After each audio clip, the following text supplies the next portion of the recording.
than he was before. Better, stronger, faster.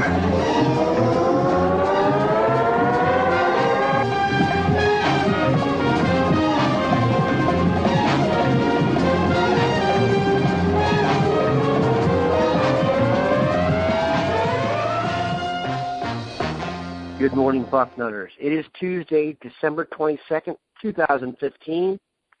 I am Dan Rubin. This is the Bucknuts Morning 5 and Change, joined by Duane Long, as usual on Tuesdays. Duane, how are you this fine morning? Man, I'm looking at, I woke up this morning with just enough pouring rain and now absolutely gorgeous sky here in Columbus. It's 50-some degrees.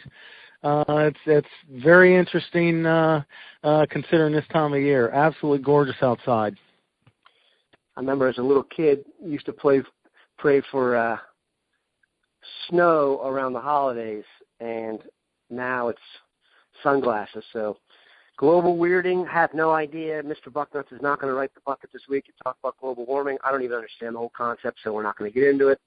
What we are going to get into, several topics pertaining to your Ohio State Buckeyes.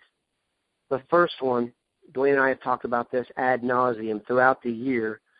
Whenever you have a team like Ohio State's coming into the year with a litany of guys who have the opportunity, or we're going to have the opportunity to leave for the NFL early, regardless of how the season went, I know there's somewhat of a negative vibe, but people should remember that they lost one game by 3 points. And there was never any the word I want to use is dulling. It's not really a word. The interest in Ohio State from an NFL perspective has certainly not waned. Let's talk about some of the guys who are going to be possibly leaving early. Your general sense on the exodus and how many guys it will be and maybe the overall effect.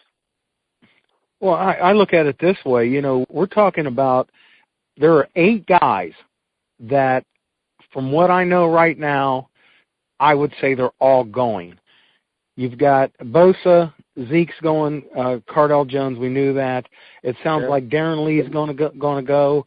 Apple's going to go. Bell's going to go. Sticks. I'm trying to remember who else that I was thinking about here that Travis Powell's considering it. Well, that's just, you know what? If he actually says he's going to go pro, they should at least put him in the concussion protocol system, because there's something very wrong there with that. You know, I think Jalen Marshall will be the other one. Jalen Marshall. All these guys are leaving, plus the seniors. You're losing Washington. You're losing Decker. Chase Ferris is graduating. Boren is leaving. I mean, this is going to be, I don't remember a turnover like this. If all these guys do follow through and go pro, we're talking about 13 guys off of 22 starting, your 2 units, your 22-man starting units. That's incredible turnover. And you think about, because we were not in big blowout games where we could get a lot of seasoning, we got a bunch of young guys who have not played a lot of football. We got talent, but we don't have experience. So, Michael Thomas, we forgot about Thomas. I was just going to mention Thomas. I mean, I know it's theoretically Thomas because you have the redshirt year, but yes, that's another guy who's a junior. Technically will be leaving early. So the turnover, I don't think we fully grasp what's getting ready to happen. We won't until after the bowl game, until we smack Notre Dame around. That's a consolation prize, man. Don't go to the playoffs, but you get to smack Notre Dame around. I love that. But anyway, this thing it's a big deal. I can't remember a time when this many starters were going to need to be replaced. And I guess the thing that's really scary about it is how little experience we have in the backups. So this is going to be a real interesting year next year. It could be an epic one if Urban Meyer pulls it off again and wins the Big Ten with such a young unit. He does have a quarterback coming back. We're losing Vanette, the tight end's leaving. So you're going to be replacing key personnel here. You know, your left tackle is going to be new. We're really low. left and right tackle. Yeah, you're losing both of them, but you got the guy at your back there. You definitely want to replace the left tackle. That's the elite guy, the one that you have to replace. It's hardest to replace. You're losing both of them. You're losing your center, even though I think we're going to be better off with Elfline in there. You just got so little experience. That's what the key is. So few guys that have been on the football field with the game still on the line, even have been on the field at all. So very concerned about what's going to happen next year. And that immediately, we've got the bowl game, and we got recruiting, and then we got to start thinking about next year. And wow, is it going to be a toss-up as to who's going to be where and what's going to come of it. It's going to be very interesting. There's no question it's going to challenge the reload versus rebuild mentality, because they're going to reload with the talent, but like you mentioned, there's so many guys leaving. There's going to be a rebuild factor there, and we'll get into that in depth as we go on here. I want to break down a couple of the guys leaving and what your thoughts on it are. Obviously, Cardale and Eazy-E are leaving, and Joey Bosa is leaving. Everyone knew that. And I think we all thought that Michael Thomas was leaving. I don't think I guess you could nitpick with Cardale in terms of whether he should leave or not. He's had kind of a unique career, both in his age, what he is now. He's old enough to leave. And it's just, his starting situation in last year, so silly. So that's going to be almost a one-off. The other three, to me, are layups. Let's get into some of the other guys. The one guy that's leaving, theoretically, that I think it'd be hard to argue against would be Darren Lee. What are your thoughts on that? Oh, Lee's ready. It's a good draft for outside linebackers, but he's still highly likely. I'd be very surprised to see him fall out of the first round. Just a playmaker. He's got speed. He can cover. He's the kind of guy that the NFL is looking for these days. Outside linebacker, with the game being so much more wide open, and the 245-pound outside linebackers in a 4-3 defense. You're just not going to see that much anymore. These big guys. You got to have guys. You got to have athletes. You got to have guys that can run. You got to have guys that are comfortable in the passing game. And Lee's a great fit at the NFL level. He and Miles Jack, the kid from Notre Dame, those guys are going to be the first three off the board. Yeah, those are first three off the board. And they're outstanding guys, and all three should be first-round draft picks. Yeah, as a fan of America's team, I know that they're picking very, very high, and those are the three linebackers that their scout has at the top of the board. Kind of surprised to see Jack up there, but people are all over it. I think we all knew Jalen Smith, unlike his brother, would be a very high draft pick. Another guy I wanted to talk about, Eli Apple. Apple, to me, is interesting for this reason. There's no question to me he is going to get drafted. I wouldn't be surprised to see him go somewhere in the second round. But he also is the kind of guy who, if he came back next year and had a tremendous year, could be, I say lottery pick, but he'd be a very high draft pick. What are your thoughts on Apple? I couldn't agree with you more. He is going to go, I think, in the second, maybe falls to the third, but if he comes back, he's going to be a first-round draft pick. He really needs to think about that. I think he should come back. I don't think he's going to lose anything by not coming back. I think that what's going on, that why this exodus has picked up, is because these guys, look how many football games they've won, Dan. They're used to winning. They've won a national championship. We're going out, I believe, absolutely with a Fiesta Bowl win. They're so used to winning, and next year to be part of a rebuilding, I just don't think they got it in them to do it. They're just going to go ahead and go, because I think that's why Tyvis Powell's talking about it. All his boys are leaving. He just does not want to be part of a rebuilding. Yeah, I said this on the Bucknuts 90. I would implore Tyvis Powell to Google the name Torian Green. When everybody left Florida basketball, he kind of left to go with his buddies. He now plays in Italy and has dual citizenship with the Russian country Georgia. So I would, and it's not. There's no Atlanta to be found out there. So I would consider that I was with Tyvis. One more guy I want to talk about for sure, Jalen Marshall. I actually think Jalen's going to be a better pro than he was a college player. I just don't see him. The more we talk about him as an every down receiver, I just haven't seen it. It's not that I think he has bad hands, or he just doesn't feel like a receiver to me. He feels more like, and I said this also on the air, kind of a better version of Dwayne Harris, who plays for the Giants, kind of a return specialist, maybe your third or fourth receiver. He could probably play a few weeks in the slot for you. How do you see Marshall as a pro? Well, that's it. He has not. I don't think he's got a body of work that gives him the opportunity to present a package to the NFL. I don't think he's got bad hands. Have we seen this guy run anything but a 9 route? I mean, I would look at what's going on with Devin Smith this year. He's not had a good rookie season. I don't think he knew how to run patterns. Getting off the line of scrimmage, that's another thing that's going to be a problem for Marshall. I think he's really crazy for leaving. I mean, we would be talking more about how crazy it is that he's leaving, if not for the insanity with Powell. It's just not. He could go. I'm going to say that he improves his draft stock 2 rounds if he comes back. 2 rounds if he comes back. And that he just doesn't seem to be. He doesn't seem to be interested in coming back. People leave for all different reasons. School's not for everybody. Listen, if I was at his age, I would have left. I'm just telling you, me personally, I was not.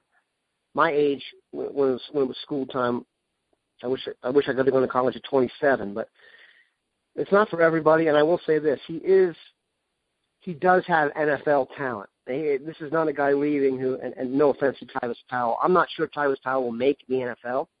There's not a doubt in my mind that Jalen Marshall's going to be on somebody's roster next year. So if he just wants to take a shot at being a pro athlete, I don't know if I can cast any stones with that one. Well, it's still about money, and you say, well, he gets out and he's making money for earlier, so he's making more money. Well, not necessarily. If he comes back, he's drafted higher, he starts making more money from the start, and his contract is bigger.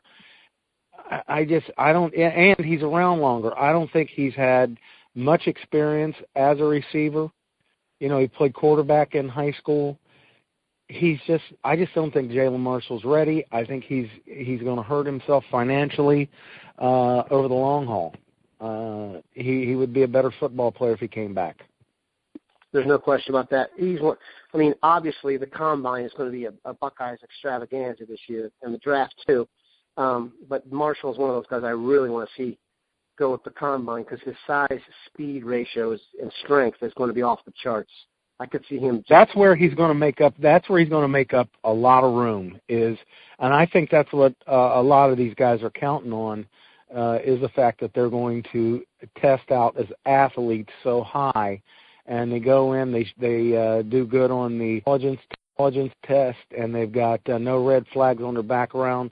That's going to go a long way. He's a good athlete, smart kid, and he's going to be good in the locker room. That goes a long way with the NFL. Having, they're really cracking down on disciplinary issues. They give Odell Beckham a game off for his behavior Sunday. So they want to get good guys in there, and a lot of these are good guys. That's really going to help. But I still think that Marshall in particular would do himself wonders coming back. Agreed. Let's talk about the adults in the room. We already know that Greg Schiano has been hired to replace Chris Ash.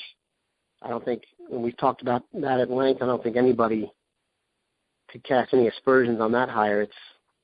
I've said this out loud, I think the Buckeyes defensive coordinator hire, and he's really not even the defensive coordinator, is better than most head coach hires.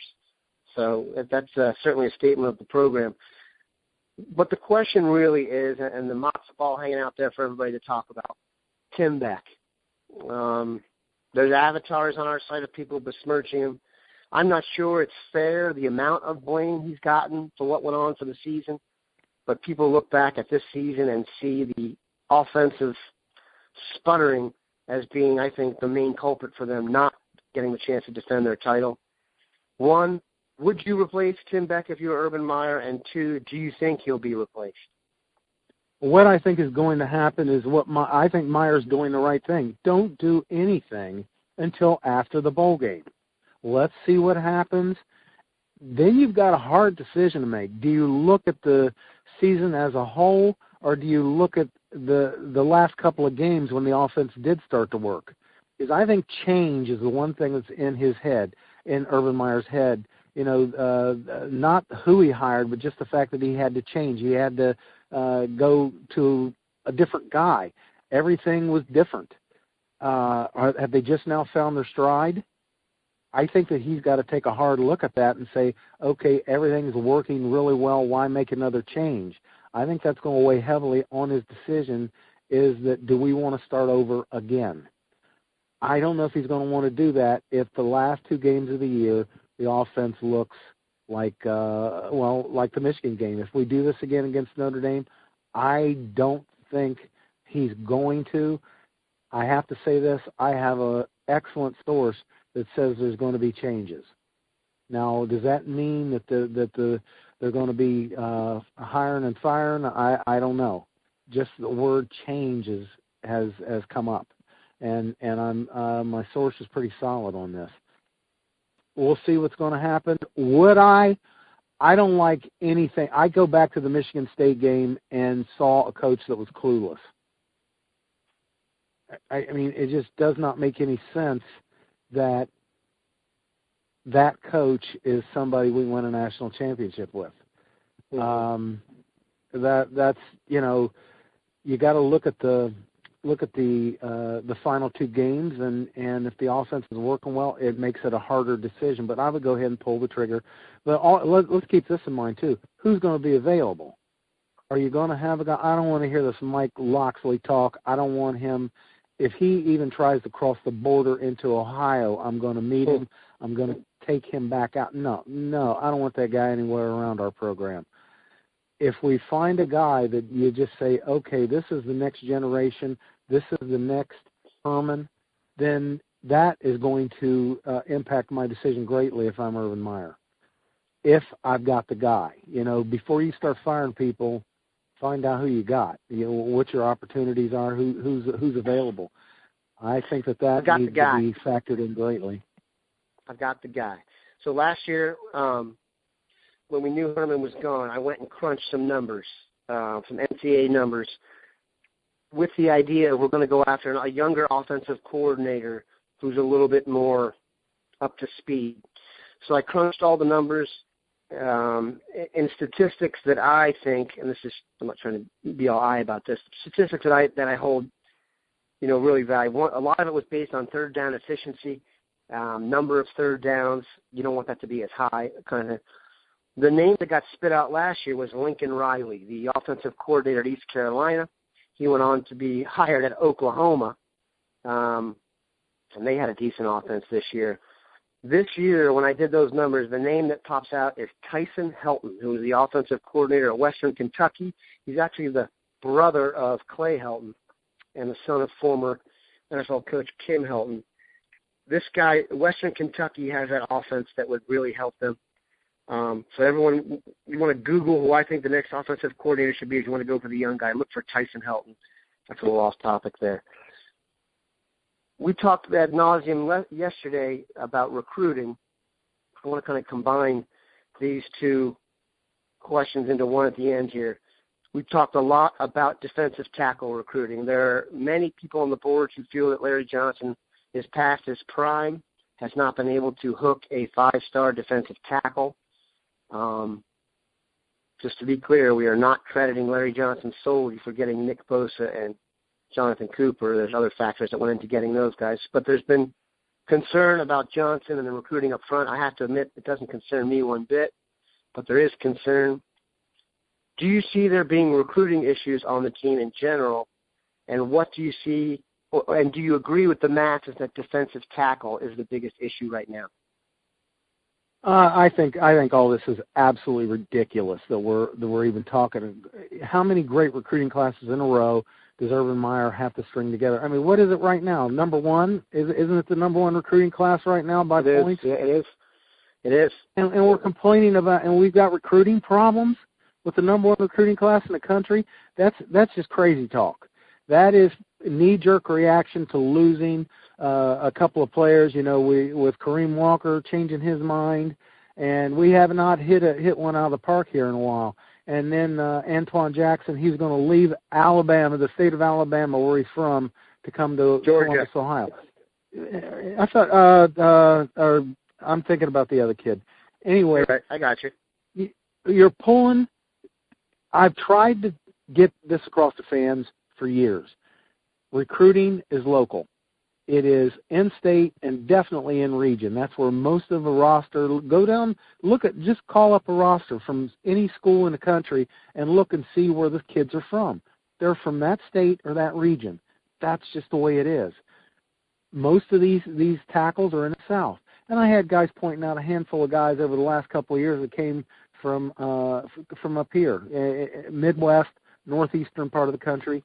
That's still just a handful of kids, and these are elite guys. Everybody wants defensive tackles. They're hard to find. These big dancing bears, guys that can really move at 300 pounds. They're not easy to find. They're not easy to get. And to blame Larry Johnson, when did we get guys like that out of the South? I asked that question, nobody would take it. What school in this region is going down south and pulling these elite tackles out? It's not happening. It's not going to happen. We got one kid. We got Malik Barrow. If he's healthy, wow, that's a coup because he was playing great when we saw him early in the season. We do have him coming in. I just don't think that defensive tackle. We wanted an elite guy, and we thought we had one because we started the year hearing about Rashawn Gary, the number one player in the country, number one defensive tackle, obviously. People got excited about that. And we did need tackles. We were losing Washington. We didn't, look at our tackle situation. We've got 6 guys lined up at tackle right now, not including the freshmen, and 3 of them are seniors. They're gone. Okay, so we had the need, but here's the thing. We do have guys. Let's remember, we brought in 3 tackles last year. We've got some guys. We don't have that guy that just, you say, okay, he's a surefire guy who's going to be able to come in and play right away, that kind of athlete. We wanted him. It's a great year for tackles, the best I've ever seen. Looks like we're not going to get one unless Malik Barrow turns out to be that kind of player. Okay, we still got bodies. We've got big guys. Robert Landers is here. We got Joseph Alabi and the Hamilton kid. We've got some bodies, and we've got Draymond Jones. We've got guys that can slide down. So it's not an emergency. Where there is an emergency is at safety. If Von Bell goes, and I think it's pretty certain he's going to go. Agreed. And then this craziness with Powell, we had to realize we've only got 4 scholarship guys lined up at safety right now, and at least one of them. And that includes you're including Bell and Powell in that. I'm including Bell and Powell in that. We've got 4 players. We don't have the kind of athletes at corner that would be a good move to safety, and we don't have the guys at receiver that would be, they were good high school safeties, guys that we could move over. And those are the positions you usually look at to move to safety. We got a real problem there. We've got nobody to slide in there, and I think it's a bad year for safeties. I really like the kid Went. I hope we get him. He's a big hitting kid, good frame on him. You look at his film and look at Nigel Warrior, who some people have as the number 1 safety in the country. And if you didn't know who was who, I think you'd probably take Went simply because he's a bigger kid. You want size in a safety. Safeties are going to be asked to step down in the box, play the run, and they're going to have to go out and help with big receivers on the outside. So you'd like to have more size than what I'm seeing with the safety crop this year. But Went, I really like him, and we've got to get some safeties in here. It is even more important than defensive tackle. Very interesting. I think that's where we'll leave it. Duane, we appreciate it. Stay tuned, Bucknutters.